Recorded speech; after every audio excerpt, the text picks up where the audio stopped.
The best of Nazi and the JYY Wake-Up Crew.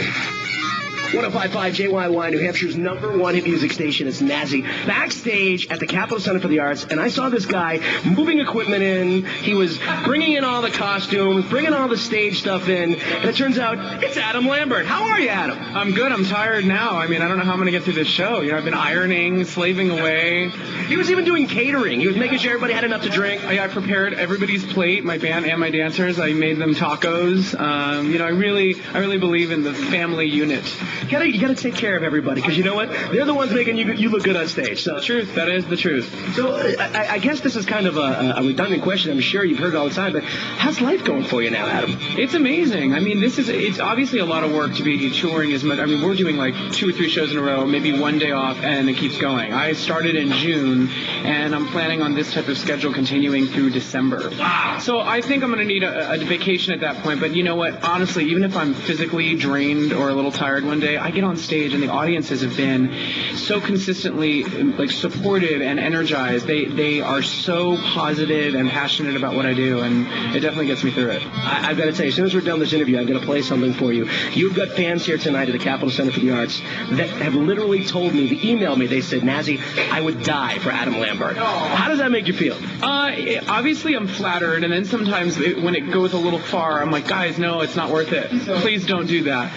You know, I appreciate their admiration. Obviously, it means a lot to me. I just hope that they put their own needs first, that it remains healthy. That is very, very admirable of you. I mean, you've got some serious fanatics, and obviously you've had people chasing you around. What are some of the weirdest gifts you've got from some of your fans? What do we do? Do they have names? What are they? The Lamberts? What do we have? I think there are different sects of Lambert fans. I mean, I've heard Glamberts. It's kind of like a blanket term. I've heard lots of different groups. There's like the Lamb Skanks. There's these women. There's actually a fan group named Talc, and they're really sweet. I met them very early on, and they put a lot of work and time into the stuff that they make and their internet following and everything. So they're very sweet. But there's so many. It's pretty wild, I have to say. It really is. Now, what are some unique gifts you've got? And aside from the cards and the posters, we're talking some unique stuff. I get some really beautiful jewelry, actually. That's always really nice. Yeah, I've gotten jewelry.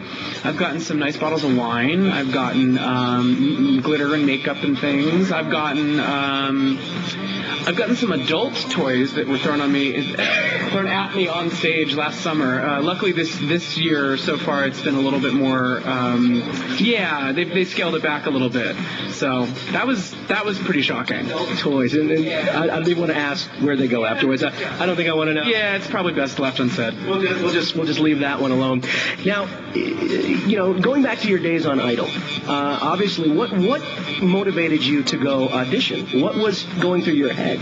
Well, for me, I had spent the past, I've lived in LA for almost 10 years now, and I moved there right after high school to pursue a career in the theater. Don't ask me why I didn't go straight to New York. I think I was a little intimidated by it.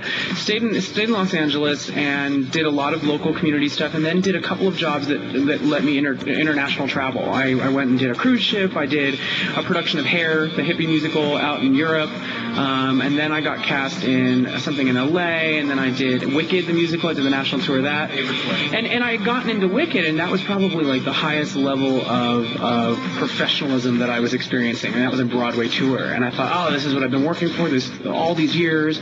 I've been wanting to do a show of this caliber, and I got in it, and I was an understudy, and I was in the ensemble. And I realized after about 3 months of the show, I said, it's not doing it for me. It's not filling that thing, that itch that I have. It's not filling that void. It's not satisfying me creatively. It was definitely satisfying me professionally. I was getting to pay the bills. I was taking care of, insurance and union and all that. But I wanted something more. And so I started writing a lot. I had a band for a little while. I started writing some music with producers and asked around and learned very quickly how difficult it is to be, quote unquote, discovered or signed to a major label. So I said, gosh, I need to get myself out there and just build my own following so that I can maybe do that. And Idol seemed like the perfect platform, and you get in front of millions of people every week if you make it into the top 13, or 12, rather. Our year was 13. And I didn't know it was going to happen, and it was a big risk for me to audition. I had to actually leave Wicked, which I was in Los Angeles at the time. It had been going on about 2 years as part of that production, and I had to quit in order to audition legally. And that was a big risk, because if I didn't make it through, I was going to be out of a job. I think that gamble paid off, though. I'm glad that it came down to that. It was a big decision, and I'm glad I took it. You know what? I mean, you've got a big talent, and just on the show, some of the songs that you did. I mean, I don't want to say this, but when you sang with Kiss, you were better than Kiss. I mean, have you heard that before? No. I don't know, man. When you came out, you kind of made Gene Simmons kind of look at you like, wait a minute, hey, where are the stars? But you did an amazing job. Now, I think that he did feel a little bit that way, actually. In later interviews, he wasn't as nice as he might have been, so maybe he felt a little threatened. You could see it, because... Look, Gene, your tongue's better, okay? Do you feel better now, Gene? Gene, you got the tongue, okay? So... Now, what, out of all the experiences that you had on Idol, and you even went back as a mentor, which is amazing. That was wild. I really enjoyed doing that. Next season, what is something that you've taken away from Idol that you're going to cherish for the rest of your life?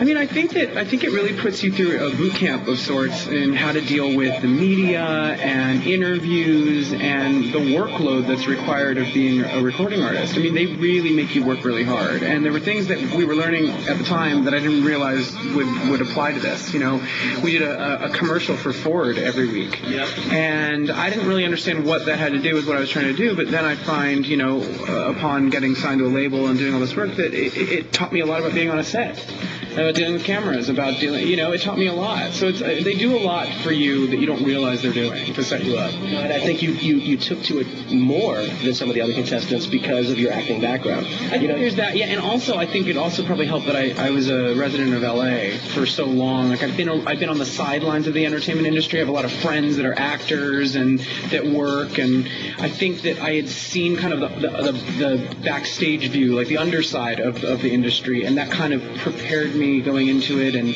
definitely kind of disillusioned me a little bit from what fame is. And I'm really glad that all this has happened to me at the age of starting at 27, having been in LA for that long, because I feel like if it had happened to me younger, maybe if I was from a small town, for instance, I think I might get wrapped up in it the wrong way. Yeah. My wife wanted me to ask you this, Adam. Huge fan of yours. She wants to know, how do you want to be remembered? 100 years from now, how do you want to be remembered? For example, she had a really good example. Michael Jackson.